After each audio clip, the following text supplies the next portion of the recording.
सुप्रभात बच्चों, आज हम आपकी पाठ्य पुस्तक हिंदी के पाठ 10 का अध्ययन करेंगे, जिसका शीर्षक है नीलू। तो चलिए पाठ को पढ़ते हैं और जानते हैं नीलू के बारे में। कौन था, किस प्रकार से वह महादेवी जी के पास आया और उनके पास रहा। पाठ 10। नीलू पाठ में प्रवेश करते हैं। पशु पक्षी बोल नहीं सकते, प्रेम का भाव उन्हें भी समझ में आता है। सभी जीवों में ऐसी शक्ति होती है जो उनमें प्रेम को समझने की क्षमता का विकास करती है। महादेवी वर्मा के परिवार का एक सदस्य नीलू आपके लिए इस पाठ में स्वयं आया है। तो बच्चों, मतलब जो पशु पक्षी हो गए या अन्य प्राणी हो गए, उनके अंदर ये शक्ति होती है कि वो हमारे प्यार को, हमारी डांट को, हर चीज को समझते हैं, महसूस करते हैं, जैसे कि मनुष्य करता है। मतलब महादेवी जी जो पाठ की लेखिका है, उनके घर में बहुत सारे पशु पक्षी थे। उन्हीं में से एक नीलू के बारे में वो इस पाठ में बता रही है। पाठ को पढ़ते हैं। नीलू की कहानी उसकी माँ की कहानी से इस तरह जुड़ी है कि एक के बिना दूसरी अधूरी रह जाती है। उसकी अल्सेशियन माँ लूसी के नाम से पुकारी जाती थी। हिरनी की तरह फुर्तीली, ऊपर काले लगने वाले भूरे पीले रोम, काली छोटी आंखें और खड़े कान। वह सामान्य कुत्तों से बिल्कुल अलग थी। तो यहाँ पर महादेवी जी कह रही हैं कि अगर हम खाली नीलू की कहानी के बारे में बात करें तो ये सही नहीं होगा। उसकी कहानी शुरू होती है उसकी माँ की कहानी के साथ, जो कि एक अल्सेशियन कुत्ती थी। ठीक है। और उसको सब लूसी कहा करते थे। हिरन की जैसी उसमें तेजी थी। और उसके जो रोए थे, जो कि ऊपर से काले लगते थे, भूरे और पीले, भूरे पीले रंगों से मिले जुले थे। काली काली छोटी छोटी उसकी आंखें थी और कान हमेशा खड़े रहते थे। वे सामान्य कुत्तों से, वो कह रही कि जो मतलब साधारण कुत्ते हम देखते हैं अपने आसपास, उससे थोड़ी अलग थी वो। दो पहाड़ियों के अंत में मोटर स्टॉप पर ही एक दुकान थी जिसमें खाद्य सामग्री मिलती थी। ठंड के दिनों में रास्ता बर्फ से ढक जाता था। आसपास के रहने वाले लोग लूसी के गले में रुपयों और सामान की सूची के साथ थैला या चादर बांधकर उसे सामान लाने भेज देते थे। दुकानदार उसके गले से थैला खोलकर रुपया, सूची आदि लेने के बाद सामान की गठरी उसके गले या पीठ से बांध देता और लूसी सारा सामान लेकर लौट आती थी। जो बच्चों ये लूसी थी वो वहां पर पहाड़ी स्थान था, वहां पर रहा करती थी। लेखिका कह रही कि दो पहाड़ियों का जहाँ पर अंत होता था, वहां पर मोटर जहाँ पर रुका करती थी, वहां पर ही एक दुकान थी जहाँ पर सारा सामान मिलता था, किराने का, खाने पीने का। तो वहां के लोग क्या करते थे, पहाड़ी लोग, ठंड में जब वो रास्ता बंद हो जाया करता था, जब बहुत ज्यादा ठंड पड़ती, लूसी के गले में थैला या फिर चादर और सामान की पर्ची और पैसे डालकर उसको भेज देते थे। और वो सारी पर्ची वहां पे जाकर दुकानदार को दे देती थी। मतलब दुकानदार उसके गले में से खोल लेता था, सारा सामान उसके अंदर चादर में बांध देता था, उसकी पीठ पर बांध देता था या फिर थैले में डालकर उसको लटका देता था। और वह सारा सामान बिल्कुल ठीक ठीक लेकर लौट आती थी। सर्दियों के उन्हीं दिनों में लूसी ने दो बच्चों को जन्म दिया। सर्दी में दो बच्चों को जन्म देती है। उनमें से एक तो ठंड के कारण मर गया और दूसरा ठंड में जूझने लगा। तो एक तो तभी मर जाता है, लेकिन दूसरा ठंड में संघर्ष कर रहा था। लूसी के 4-5 दिन के बच्चे को छोड़कर फिर दुकान तक आने जाने लगी थी। और लूसी ने 3-4-5 दिन तो इंतजार किया अपने छोटे बच्चे को छोड़कर, फिर वो सामान लेने लाने ले जाने लगी लोगों का। आगे क्या कह रहे हैं, आगे कह रही है लेखिका, सर्दियों के समय में लकड़बग्घे पहाड़ी इलाकों से नीचे उतर आते थे और कुत्तों को अपना प्रिय भोजन बना लेते थे। एक दिन शाम के समय लूसी ऐसी गई कि फिर लौट ही न सकी। पंजों के निशानों को देखकर अंदाजा लगाया गया कि लूसी भी किसी लकड़बग्घे का शिकार हो गई होगी। तो सर्दियों के मौसम में लकड़बग्घे, जो कि पहाड़ों पर ही रहा करते हैं, लकड़बग्घे बच्चों भेड़िए के जैसे ही होते हैं, वो कुत्तों को खा जाते हैं। तो ऐसे ही एक दिन लूसी सामान लेने गई थी, लेकिन वो वापस ना आई। तो लोगों को लगा कि लकड़बग्घे ने उसे खाना, मतलब अपना खाना बना लिया है, भोजन बना लिया है। लूसी के लिए सभी रोए, सब लोग बहुत रोए। लेकिन जिसे सबसे ज्यादा रोना चाहिए था, वह बच्चा तो कुछ जानता ही नहीं था। वह दूध के लिए शोर मचाने लगा। उसे दूध पिलाया, कोमल ऊन और बुने स्वेटर की टोकरी में गर्मी देने के लिए रख दिया, जहां वह आराम से सो गया। टोकरी में वह ऊन की गेंद जैसा ही लगता था। तो सब लोग लूसी के लिए रोते हैं, क्योंकि लूसी उनका बहुत काम करती थी। लेकिन जिस बच्चे को रोना चाहिए था, यानी कि लूसी का अपना बच्चा, वो तो रो ही नहीं रहा था, क्योंकि उसे तो अभी कुछ एहसास ही नहीं था। वो तो दूध के लिए रो रहा था। फिर उसे दूध पिलाया जाता है, कोमल ऊन के और अदबुने स्वेटर वाली उसे टोकरी में रख दिया जाता है। वो खुद भी, लेखिका कह रही है कि ऊन के गोले जैसा ही लगता था। प्रियांक आते समय उसे अपने साथ लाना पड़ा। तो लेखिका जब वहां से पहाड़ी जगह से वापस आई तो अपने साथ उसे भी ले आई। नीलू बड़ा होकर अपनी माँ की तरह ही दिखता था। रोमों के भूरे, पीले और काले रंगों के मेल से जो रंग बना था वह एक विशेष तरह का धूपचा ही हो गया था। तो बिल्कुल अपनी माँ की परछाई था नीलू, वैसा ही लगता था। और उसके भी भूरे, पीले और काले रंगों के रोए थे। ऐसा लगता था कि धूपचा, धूपचा ही जो रंग होता है कि कभी दूसरा रंग दिखता है, कभी दूसरा रंग दिखता है, उस टाइप से। कानों की चौड़ाई और नुकीलेपन में भी कुछ नयापन था, कुछ अलग थे उसके कान भी। हाँ।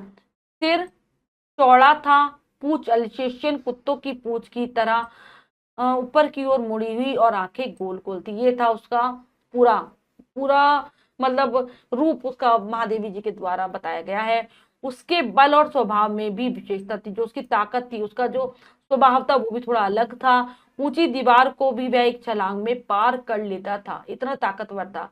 गले का स्वर इतना भारी और गूंजने वाला था कि रात में उसका एक बार भौंकना भी वातावरण को हिला देता था। मतलब इतना भारीपन था उसकी आवाज में, गूंज थी कि अगर रात को एक भी बार भौंक दे तो ऐसा लगेगा वातावरण में कंपन सी उत्पन्न हो गई।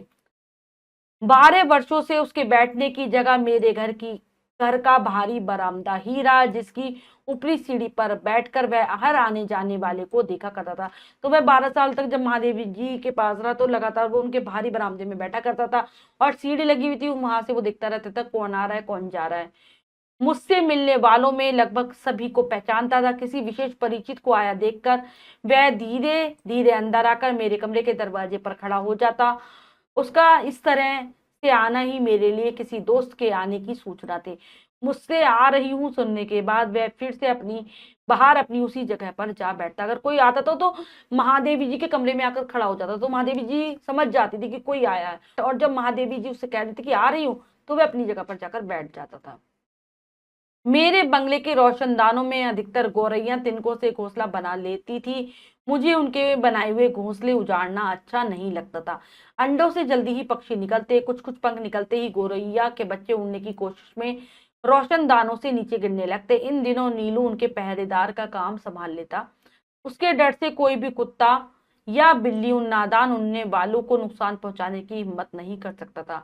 तो वो कह रही है कि जो उनके बंगले की खिड़कियां थी, वहां पर ज्यादातर जो गौरैया पक्षी होती है अपने घोंसले बना लेती है तिनकों से, तो वो तोड़ती नहीं थी। महादेवी जी जब उसके छोटे छोटे बच्चे होते तो वो जब पंख निकलते तो उड़ जाते थे, लेकिन कई बार वो गिर भी जाते थे। तो उस समय जो नीलू था उनका ध्यान कट, तो उस समय नीलू उनकी पहरेदारी करता था। कोई कुत्ता या बिल्ली उनको खा नहीं सकते थे, वो बिल्कुल अच्छे से उनका ध्यान रखता। रोज सवेरे जब मैं मोर, खरगोश आदि को दाना देने निकलती, तब वह चाहे ठंड हो या बारिश मुझे दरवाजे पर ही मिलता और मेरे साथ साथ घूमता। अपनी गोल गोल आंखों को घुमाकर सब जगह की देखरेख करता। कि रोजाना सवेरे जब अपने पक्षियों को, पशु को महादेवी जी खाना पीना देने के लिए जाती, तो रोजाना चाहे ठंड हो, गर्मी हो, बरसात हो, वो दरवाजे पर ही उन्हें खड़ा मिलता और उनके साथ साथ जाता था, और ऐसा लग रहा था कि सबकी देखरेख कर रहा हो। सभी के सो जाने पर वह गर्मियों में बाहर लॉन पर और सर्दियों में बरामदे के तख्त पर बैठकर पहरेदारी का काम करता था। रात में कई कई बार वह पूरे कंपाउंड का और पशु पक्षियों के घर का चक्कर लगाता रहता था, मतलब पूरा अच्छे से देखभाल करता था। एक बार जब मोटर दुर्घटना में घायल हो मुझे रास्ते से ही अस्पताल जाना पड़ा, तब शाम तक मेरा इंतजार करके और कपड़े, चादर, कंबल आदि सामान अस्पताल ले जाने वालों की हड़बड़ी देखकर उसे न जाने कैसे सब पता चल गया। सभी उसकी उदासी देखकर हैरान थे। एक बार महादेवी जी की का मोटर की दुर्घटना हो जाती है, वो घर पर नहीं आती, सीधे उन्हें अस्पताल जाना पड़ता है।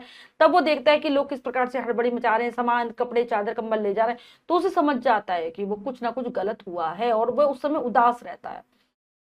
जब 3 दिन तक उसने न कुछ खाया न पिया, तब डॉक्टर से पूछकर उसे अस्पताल लाया गया।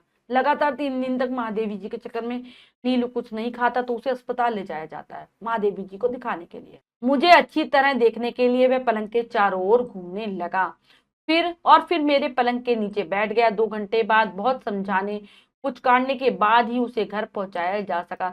तो महादेवी जी का अच्छे से मतलब घूम घूम कर उसने उनका निरीक्षण किया, फिर पलंग के नीचे 2 घंटे तक बैठा रहा। बहुत पुचकार के ही महादेवी जी उसे घर पर भेजती हैं। नीलू को 14 वर्ष का जीवन मिला, और जन्म से मृत्यु के क्षण तक वह मेरे पास ही रहा। तो 14 साल की आयु थी नीलू की, और हमेशा वो जन्म से लेकर मृत्यु तक महादेव जी महादेवी जी कह रही हैं कि जन्म से लेकर मरण तक वह उनके साथ ही रहता है। मेरे पास अनेक जीव जंतु हैं, परंतु जिसके बुरा मान जाने की मुझे चिंता हो ऐसा अब कोई नहीं है। तो महादेवी जी कह रही कि उनके पास बहुत सारे पशु पक्षी हैं, लेकिन जो उनकी किसी भी बात के लिए बुरा मान जाए, क्योंकि ऐसा तो केवल नीलू ही था। पाठ लिखा है महादेवी वर्मा जी ने। लेखक परिचय जान लेते हैं। महादेवी वर्मा का जन्म सन 1907 में उत्तर प्रदेश के फर्रुखाबाद में हुआ था। वे प्रयाग के महिला विद्यापीठ में प्राचार्य थी, प्रधानाचार्य थी प्रयाग के महिला विद्यापीठ में। उन्होंने लड़कियों की शिक्षा के लिए काफी प्रयास किए। सन 1987 में छायावाद की एक प्रमुख आधार स्तंभ महादेवी जी का निधन हो गया। वे गद्य पद्य दोनों ही लिखती थी। उन्हें ज्ञानपीठ पुरस्कार तथा पद्म विभूषण से सम्मानित किया गया।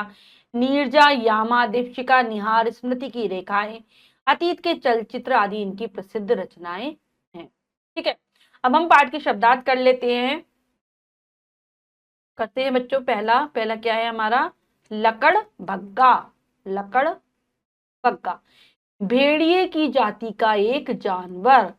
पहरेदार, चौकीदार। खाद्य सामग्री, खाने की चीजें। बरामदा, बारजा, हड़बड़ी, जल्दबाजी, क्षण। फल, परिचित, जानने वाला। पलंग, चारपाई। तो ये हैं पाठ के शब्दार्थ, इन्हें आप बहुत अच्छे से याद करेंगे। अब हम पाठ का अभ्यास कार्य कर लेते हैं।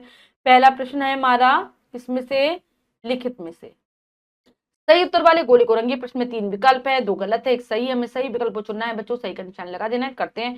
2 पहाड़ियों के अंत में कितनी दुकान थी? 2, एक भी नहीं, तो 1 दुकान थी।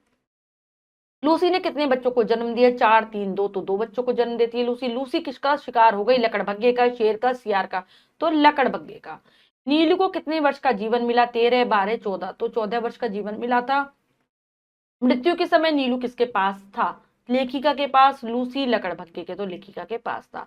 अब रिक्त स्थानों की पूर्ति कीजिए, करते हैं उचित शब्दों के द्वारा। ठंड के दिनों में रास्ता बर्फ से ढक जाता था। सर्दियों के समय में लकड़बग्घे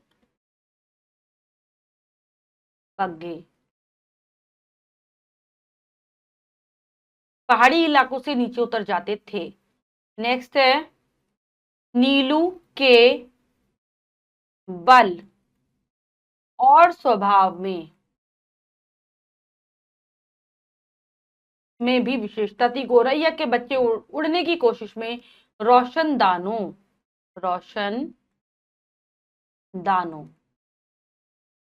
से नीचे गिरने लगते थे। नीलू पूरे कंपाउंड और पशु पक्षियों के घर का चक्कर लगाता रहता था। वाक्य पढ़कर सही या गलत का निशान लगाइए। तो हमें सही गलत बताना है, बताते हैं। नीलू की मां शेफर्ड प्रजाति की थी, तो नहीं, वो अल्सेशियन डॉग थी। लेखिका को प्रयाग आते समय नीलू को साथ लाना पड़ा, बिल्कुल सही। रोशनदानों से घोंसले नीचे गिरने लगते थे, नहीं, घोंसले नहीं, बच्चे गिरने लगते थे। लेखिका की दुर्घटना मोटर कार से हुई, बिल्कुल सही। लकड़बग्घे इंसानों को अपना शिकार बना लेते थे, नहीं, गलत, वो कुत्तों को बनाते थे। तो बच्चों, हमने पाठ को बहुत अच्छे से समझकर पढ़ा और अभ्यास कार्य किया। इसके अतिरिक्त जो भी कार्य है वो आप स्वयं करेंगे सुंदर अक्षरों में अपनी अभ्यास पुस्तिका।